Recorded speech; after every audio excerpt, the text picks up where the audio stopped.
Hello friends, welcome back to my channel dinner রান্নাঘর। আজকে আমি তোমাদের রান্না করে দেখাবো মুরগির গিলামেটার একটা রেসিপি। তো চলো দেখে নিই রেসিপিটা আমি কিভাবে রান্না করেছিলাম।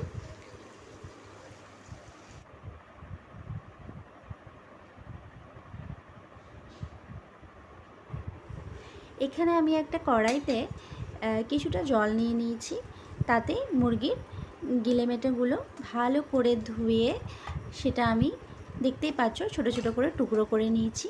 তারপরে এটা জলের মধ্যে দিয়ে সামান্য একটু ফুটিয়ে নেব, আর তাতে দিয়ে নেব একটু লবণ আর এক ঢাকনা ভিনিগারটা দেওয়ার এই কারণেই কি মুরগির মেটেগুলো রান্না করতে গেলে কিন্তু একদম গলে যায়, এইভাবে কিন্তু ফুটিয়ে নিলে গলবে না।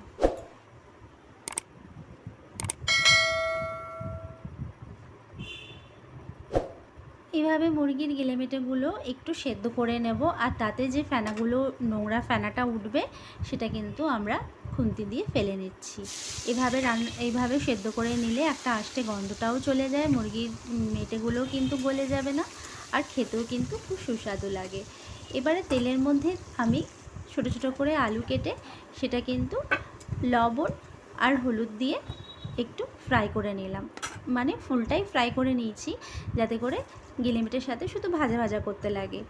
তারপরে এখানে দিয়ে নিলাম কিন্তু গরম মশলার মধ্যে দিলাম এলাইচি, লং, কাঠ আর একটা গোটা তেজপাতা, আর তার মধ্যে দিয়ে নিলাম কিন্তু দুটো কুচনো পেঁয়াজ। সবই কিন্তু আমি চৌকো করে কেটে নিয়েছি, যেরকম আমি মেটেগুলোর সাইজ করেছি। তো মেটের মধ্যে কিন্তু শুধু গিলেমেটেও নেই, দু একটা গলাও রয়েছে। তো এইভাবে মেটেটা আমি এর মধ্যে দিয়ে নিলাম পেঁয়াজের মধ্যে, সেটা আমি ভালো করে ফ্রাই করে নেব। এইভাবে ভালো করে সেদ্ধ করে ফ্রাই করে নিলে কিন্তু মুরগির মেটের যে আষ্টের গন্ধটা থাকে সেই গন্ধটা কিন্তু একদম কেটে যাবে। তারপরে এখানে 1 চামচ আদা রসুন বাটা দিয়েও সেটাও কিন্তু আমি আদা রসুনটা এর মধ্যে ফ্রাই করে নিচ্ছি, যাতে আদা রসুনের কাঁচা গন্ধটা একদম চলে যায়। তোমাদের যদি আমার রান্নাগুলো ভালো লাগে তাহলে অবশ্যই একটা লাইক কমেন্ট করো। তোমাদের লাইক কমেন্ট কিন্তু আমাকে উৎসাহ করে আরও নতুন কিছু রান্না করে নিয়ে আসি তোমাদের সামনে।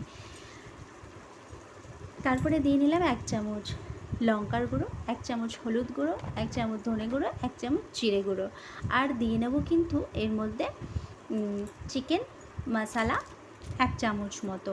চিকেন মশলাটা দিলে কিন্তু খুব সুন্দর একটা স্বাদ হয় খেতে। তারপরে দিয়ে নেব, মশলা যেন লেগে না যায়, তার মধ্যে একটা বড় গোটা সাইজের টমেটো কুচানো আর 4-5টা লঙ্কা কুচানো। তারপরে কিন্তু এর মধ্যে লবণ দিয়ে নিলাম স্বাদ অনুযায়ী। তারপরে কিন্তু এটা ভাজতে থাকবো যতক্ষণ না পর্যন্ত তেলের মধ্যে উঠে আসছে। দেখতে পাচ্ছ এটা বেশ ভাজা ভাজা হয়ে এসছে, মশলাটাও ভাজা ভাজা হয়ে এসছে। এবারে আমি কিন্তু এটাকে একদম গলে যাওয়া পর্যন্ত একটু জল দিয়ে নেব। জলটা দিয়ে নিয়ে ভালো করে এটা গলিয়ে নেব। এতদিন কিন্তু আমি রান্না দিতে পারিনি, যেহেতু আমার ফোনটা খারাপ হয়ে গেছিলো, তাই জন্য আমি তোমাদের সাথে কোনো রান্না শেয়ার করতে পারছিলাম না।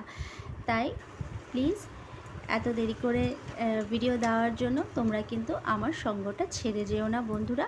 প্লিজ আমাকে সাপোর্ট করো, আর যেরকম করে আমাকে লাইক কমেন্ট করে আমাকে উৎসাহ দিচ্ছিলে রান্না করার, সেভাবেই কিন্তু তোমরা আমাকে লাইক কমেন্ট করে আমার পাশে থেকো। যারা আমার চ্যানেলে নতুন আসছো, রান্নাটা নতুন দেখছো, তারা কিন্তু অবশ্যই সাবস্ক্রাইব করো, আর যারা সাবস্ক্রাইব করে দেখছো তাদেরকে আমার আন্তরিক ধন্যবাদ জানাই। তারপরে কিন্তু এর মধ্যে আলুটা দিয়ে নিয়েছি, আলুটা দিয়েও কিন্তু আমি এই কষানোর সাথেই ভালো করে কষাতে একদম আলুগুলোকে গলিয়ে নেব। এটা কিন্তু সম্পূর্ণ তেলের ওপরে আর কি ভাজা ভাজা হবে। দেখতে পাচ্ছ আলুগুলো কিন্তু একদম গলেই গেছে। আমার রান্নাটা কিন্তু একদম রেডি। এটা কিন্তু গরম ভাতের সাথে, রুটির সাথে, পরোটার সাথে খুব ভালো লাগে খেতে। আমি কিন্তু ভাতের সাথেই খেয়েছিলাম বন্ধুরা। আমার রান্নাটা একদম তৈরি খাওয়ার জন্য। ঠিক আছে, নেক্সট আসবো অন্য কোনো রান্না নিয়ে। ততক্ষণ সবাই ভালো থেকো। Thanks for watching.